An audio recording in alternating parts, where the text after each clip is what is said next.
if you're having doubt in your self-trust, does that actually mean that being trusted helps you in that to feel your best? Because if you're having self-doubt, then how do you get out of that self-doubt? And how do other people help you with that? I think friends and family members can help, but ultimately it comes down to me. Yeah, like people can give you words of affirmation, people can tell you different things, but at the end of the day, it's back to me. Right? Oh, yeah. If I am really crapping on myself, I'm also crapping on the person that you love. You are. And that's not fair to you either.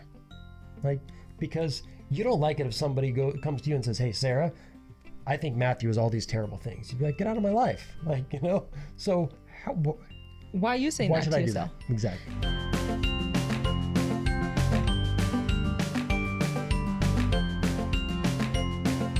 Hello and welcome to this week's episode of the Interracial Couple Podcast. Where it's not all black and white. My name is Sarah. And I am Matthew. And today we are going to dive right into this question of I feel loved when. Yeah, when do I feel loved by you? Actually, not by you, but when do I just basically feel loved? Well, I think that's a good question, and it's a big question about when do I feel loved, because there's also that thing of, in some ways, I can feel as loved as I allow myself to be loved. True. Right? Yeah. And what are the conditions that I set such that, I get that. It's like, you can't have someone come knock on your door if you've got a big, huge gate blocking any entrance, right? So I think for me to feel loved, it's also requires my own participation. Yeah. So when do you feel loved? As I've been kind of working with this, obviously through the journal, I think one of the things that came up is some of the attention that we bring to our relationship. And one thing that I thought was really fun was last month, our Lovers Journal monthly challenge was to have a home date night. Ooh. and we'll talk about that in a minute. First of all, just how awesome it is. Like, I can't believe we don't do it regularly. It's like, it's just even better than going out to like date night. I so agree with you. It was so much fun. So much fun. And I didn't know how much I needed a home date night. So it's good that, I was just like thinking like, oh my God, it had to be in the journal for me to actually do it. Right, because we did it before, like when we were in Kenya at the beginning of the lockdown and we really wanted to go on a date and we couldn't, so we did a home date night. Yeah. And then we were kind of, I wouldn't say replicated, but we took that template and, Sarah looked fantastic. I did. You too. Yes, we put on heels. I cooked a really special meal. What did you do? You want to tell people what you made? I did seared scallops with a burnt butter garlic sauce. Oh, and sherry. So it was a sherry burnt butter garlic sauce. It was pretty awesome. On a bed of wilted greens and rice. So delicious. We had an amazing salad. We got a bottle of wine. Yeah, a bottle of wine. I made a vegan sugar-free dessert. Yeah. That was also really good. Not that we're vegan, but and not that we're sugar-free, but because it was delicious. It was because it was date night.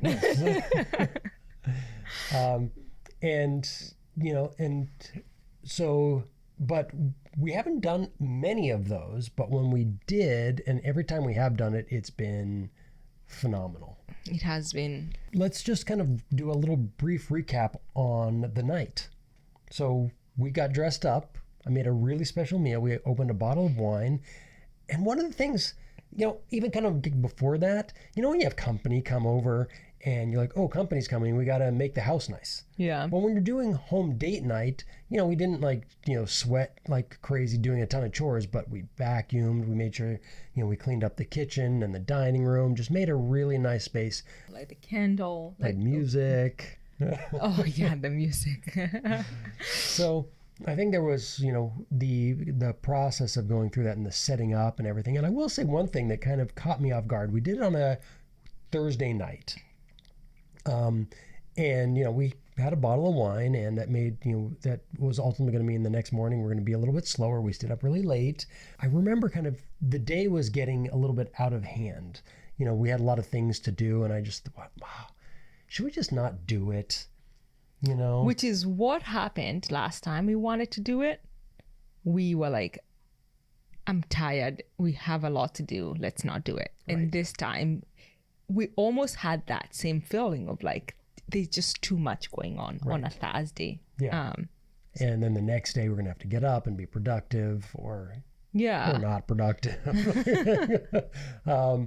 And so I think, though, one of the things that kind of surprised me was having to go through and say, you know what? I have this expectation that it needs to be this perfect thing because it's our special home date night. It's from the journal or all this stuff. And at the end of the day, it was like, you know what? I can whip up a good meal. And if I hadn't have been able to, we could have just gone and picked up, Thai food and brought that home because it wasn't, we made a special meal, but that wasn't necessarily going to be what was going to make or break our evening. No. Right? There was an intentionality to it, I think. Yeah. So what was it about our date night that made you feel loved? Well, I kind of going back to that too, is there's an intention, an attention, right? And one of the things that really makes me feel loved is being attended to, like getting your attention, being cared for. And I think one thing that impacts me, perhaps as a man, perhaps my own upbringing, whatever it was, that I generally like to be like, let me take care of you first and then I'll get to me. Okay. And because that's also just what I do, you're not necessarily always going to argue with that. No, I like it. Yeah, take care of me. This is great. Right? But because it's also a weakness of mine, and, to actually not say, hey, you know what? Like I need care, I need attention. That also means that as my partner, one of your sort of things that you get to bring to me in this relationship is to like, but you know what? I'm going to take care of you. I'm going to make sure, that you feel good. I'm going to make sure that I show up for you. And I really appreciate that. And it also allows my giving to feel extra good too. Yeah. Because, I can barely think of times, and sure there's been a few, where I would feel some sort of resentment, but I do like feel loved when you take care of me, when you give me attention, and that when you do it even when I wouldn't necessarily ask for it or want it, because I got this, I'm tough. I don't need a massage. I don't need, let me make sure you're comfortable, all this stuff. So that's something that I think is really important. And I think that's just an important question for us, basically for everyone to ask, like, when do I feel loved? Because how do you get the love that you want or deserve if you don't articulate when, right? What's going on, or when do you feel loved? Yeah. I think there's something about feeling loved for humans, and I'm just gonna say is like most of the time when I feel loved is when I feel seen. And so the time that let's say for you, when I give you attention, it's not necessarily so much attention, is that I get to see you and what you need, and like I have the same thing too. So there's just moments when you will like kiss me randomly, and to me those acts just in the middle of the day, it makes me feel loved, because first of all, it's kind of just comes unexpectedly. Like I'm sitting there doing my work and you'll give me a kiss, and it will just be like, it will break the pattern of what I'm thinking about or what I'm doing. And I'll be like, oh my God, in this moment, I feel loved, I feel seen. So that's one of the moments that I feel loved by someone else. Yeah. And I would say like another time where I feel mostly loved is when a friend calls and just is like, hi, I just want to check in with you. Like, how are you doing? And I get off the phone and I'm like, oh, that was amazing that they just call. Do you experience that?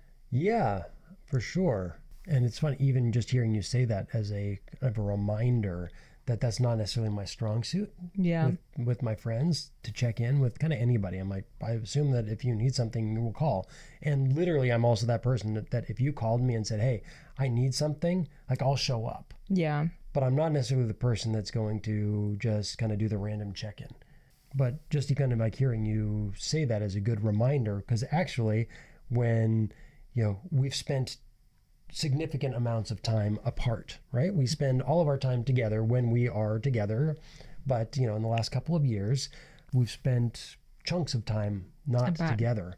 And you probably recognize that I'm not necessarily the person that's going to be like, I'm going to call you every day to check in, or I'm going to shoot you a little text, or No. hey, how's it going? That's not necessarily where I'm at. But if it makes you feel loved, then it's also good for me to remember that, both for you, but also for other people in my life. Yeah. So, yeah, those are moments where like I get off the phone with a friend and I'm like, wow, I feel loved by that person. Yeah. That they just called to check in. And it doesn't matter whether I'm doing good or I'm feeling bad. It's just that the action that they took and the time they took to just be like, hey, I'm thinking of you. Yeah. So randomly I'll just text a friend. Like I don't call all the time, but I'll just text a friend and say, hi, I'm thinking of you. Like I don't need a response. I don't expect a response. It's just that for them to know that I'm thinking of them. Yeah. And I think this kind of coming back to feeling loved when or whatever, I think that like actually knowing what like makes us feel that way allows us also to really truly be there for others, and when we don't get in a way that we don't get resentful. Yeah. And I'm a little bit surprised, honestly, that I've so rarely felt resentful towards you. And I'm surprised because I know in a relationship that is common. It has been in my past for sure. Yeah. And I've heard from, so many other people as well. It's like, you know what? Like I'm showing up and the other person's not doing their part or whatever. And I know there's a lot of ebbs and flows, and particularly, early on in relationships, you can have this thing where you're like, I'm trying to figure out where are my boundaries, how can I, ask for what I need and then also give what I want to give. And I think that there's this place in that give and play where to just really be clear.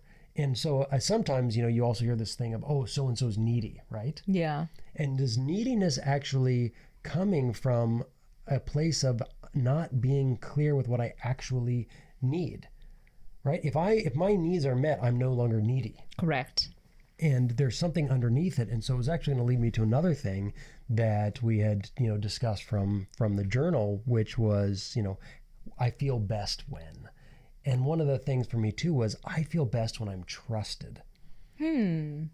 Because then when I'm actually trusted, it also means I can make a mistake. Yeah. And it won't be like, and particularly in relationships, we have there are these things, someone has a shopping addiction, someone has a gambling addiction, somebody has whatever. There's so many different ways with our partners that we can break trust, and different people have different kind of lines in the sand of at this point, this is too much. And sometimes it can be little things, right? And little things add up over time of, I can't trust you to go to this grocery store and get the things that are important to me. Yeah. Right. And so therefore these things kind of, build up over time. There's the big things, there's the little things, and all of those come across. But when the trust that there's an intention that we are committed to being our best selves with each other. And, I almost want to say that going skydiving, there's a sense of, if you've never done it before, you've got an instructor strapped on your back and you must trust them implicitly because your life is in this person's hands. And so you just really have to be able to trust. And because you trust them so implicitly, you can take the risk of jumping out of an airplane. And that's pretty exciting. And it also happens financially. I was like, I want to take a risk on investing in this company. Yeah. And what if I lose our entire life savings? That's pretty major. And that could be like a breach of trust. Like I'm investing in something, I'm taking this big risk, but But life is about, taking, even its calculated risks, being able to jump and like, I know I can make mistakes. I can, whatever it is, I feel so free to make mistakes. And I feel like because of that, I'm actually also free to bring the biggest rewards into our lives as your partner. Interesting. As I'm thinking about that, I was just thinking that when do I not only feel loved, but I feel like best? And I would say mostly actually I feel best when I say something to myself and I do it. So for me, it's best comes from like an inward thing, like not only having other people trust me, but just trusting myself. So if I keep my word to myself, those are the moments when I feel really best. Right. I'm really good at keeping promises to other people, but I'm not good at, like, my issue is not trusting the skydiver person when I'm like, I trust them because I'm like, I know what they've been doing this for a long time. So they have experience, I can trust them. But when it comes to me, when I don't trust myself, I don't feel best. Right. So there's a self-trust. Now I want to just kind of bring that back in some ways to say, if you're having doubt in your self-trust, does that actually mean that being trusted helps you in that to feel your best? Because if you're having self-doubt, then how do you get out of that self-doubt? And how do other people help you with that? I think friends and family members can help, but ultimately it comes down to me. It's like, yeah, like people can give you words of affirmation, people can tell you different things, but at the end of the day, it's back to me.